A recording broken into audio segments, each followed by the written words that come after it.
नमस्कार, news track में आपका स्वागत है। मैं हूं योगेश मिश्र। कैसे हमारे मन को प्रभावित किया जाता है, किस तरह हमें उन परंपराओं, उन स्वादों और उन परिधानों के लिए तैयार किया जा सकता है जो कभी हमारी पसंद नहीं रहे हों, इसे जानने के लिए एक बहुत अच्छी नज़ीर मैं आपके सामने रखना चाहता हूँ। नज़ीर का रिश्ता द्वितीय विश्व युद्ध के समय से है और प्रोडक्ट का रिश्ता नेस्ले से है। नेस्ले ने जापान के नए बाजार में कॉफी को लोकप्रिय बनाने का लक्ष्य रखा। नेस्ले ने अपने उत्पाद को हर दृष्टि से इसके लिए उत्कृष्ट बनाया, बेहतरीन स्वाद दिया, किफ़ायती दाम रखा और आकर्षक पैकेजिंग की। लेकिन इसके बावजूद कॉफी की बिक्री अत्यंत निराशाजनक जापान में रही। पारंपरिक मार्केटिंग तरीकों से जापान में नेस्ले कंपनी को कोई फायदा नहीं हुआ। नेस्ले ने विज्ञापन पर और पैसा खर्च करने के बजाय एक साहसिक निर्णय लिया। उसने क्लोताए रपाए को नियुक्त किया, जो एक फ्रेंच मनोविश्लेषक और विपणन विशेषज्ञ थे। उनका कार्य यह पता लगाना था कि जापानी लोग कॉफी क्यों नहीं पीते हैं। रपाए के शोध ने एक महत्वपूर्ण सत्य को उजागर किया। सत्य यह था कि लोग अपने बचपन में जिन खाद्य या पेय पदार्थों का अनुभव कर लेते हैं, यानी स्वाद चख लेते हैं, उनके साथ उनका भावनात्मक संबंध स्थापित हो जाता है। जापान में कॉफी से जुड़ी कोई चीज बचपन की यादों से रिश्ता रखने वाली थी ही नहीं। वहाँ की पारंपरिक संस्कृति में चाय और अन्य पेय प्रमुख रहे हैं। कॉफी का कोई ऐतिहासिक या भावनात्मक अस्तित्व नहीं था। रपाए ने एक अत्यंत नवीन और साहसी सुझाव दिया। उन्होंने कहा कि कॉफी को वयस्कों को न बेचा जाए, बल्कि बच्चों को काफी स्वाद वाली मीठी वस्तुएं दी जाए। यह रणनीति उस समय की पारंपरिक विपणन के सोच के विपरीत थी। रपाए की सलाह पर चलते हुए नेस्ले ने बाजार में ऐसे उत्पाद पेश किए जिसमें काफी स्वाद वाली टॉफियां, कॉफी से बने जिलेटिन जैसी डेजर्ट, कॉफी युक्त चॉकलेट, काफी या हल्की सुगंध और स्वाद वाले मीठे स्नैक्स।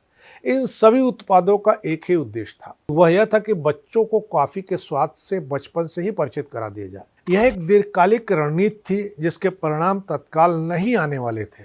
1980 के दशक तक वे बच्चे बड़े हो चुके थे और कार्यबल में प्रवेश कर चुके थे। वे पहले से ही कॉफी के स्वाद से परिचित थे और अब उन्हें वास्तव में कैफीन की आवश्यकता महसूस होने लगी थी। तेज जीवन शैली और कार्य का तनाव, इन सबसे निपटने के लिए उन्हें ऊर्जा के लिए कैफीन चाहिए था। नेस्ले ने जापान में इंस्टेंट कॉफ़ी को फिर से लॉन्च किया और इस बार उसे ज़बरदस्त सफलता मिली। 2014 तक जापान में कॉफ़ी की खपत रिकॉर्ड स्तर पर पहुंच चुकी थी। आज जापान हर वर्ष 5 लाख टन से अधिक कॉफ़ी आयात करता है और नेस्ले वहां का निर्विवाद मार्केट लीडर है।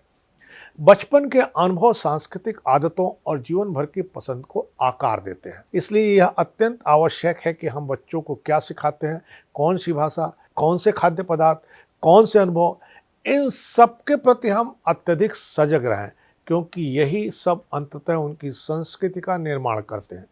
जो लोग दूसरों की संस्कृति को प्रभावित करना चाहते हैं, उनके लिए असली रणभूमि बच्चों का मन है। क्या आपने महसूस किया है कि हमारे साथ भी ऐसा ही हो चुका है?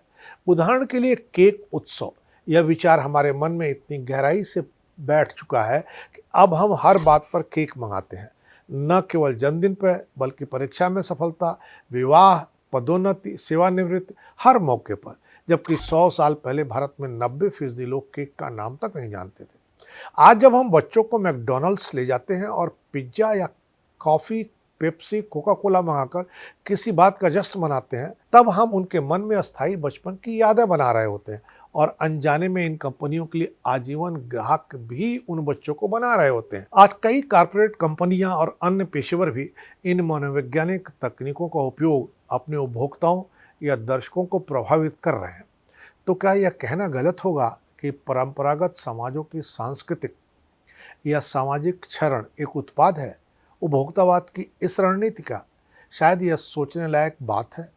असल में यह सब एक सरल प्रक्रिया है, कंडीशनिंग के माध्यम से सीखना, कोई गहरा मनोविश्लेषण नहीं है। आप सोचिए कि आप अपने बच्चों को कंडीशनिंग के माध्यम से क्या सिखा रहे हैं, किस तरह के स्वाद की ओर उन्हें ले जा रहे हैं, किस तरह के परिधान पहनने की स्थिति उनके सामने पैदा कर रहे हैं। ये सब चीज़ें आने वाले दिनों में बहुराष्ट्रीय कंपनियों का बाज़ार तैयार करेगी। इससे बचने की ज़रूरत है, जापान से नसीहत लेने की ज़रूरत है। इस बार इतना ही, अगली बार फिर मिलेंगे किसी नए सवाल पर नए ढंग से बात करने के लिए। तब तक के लिए नमस्कार।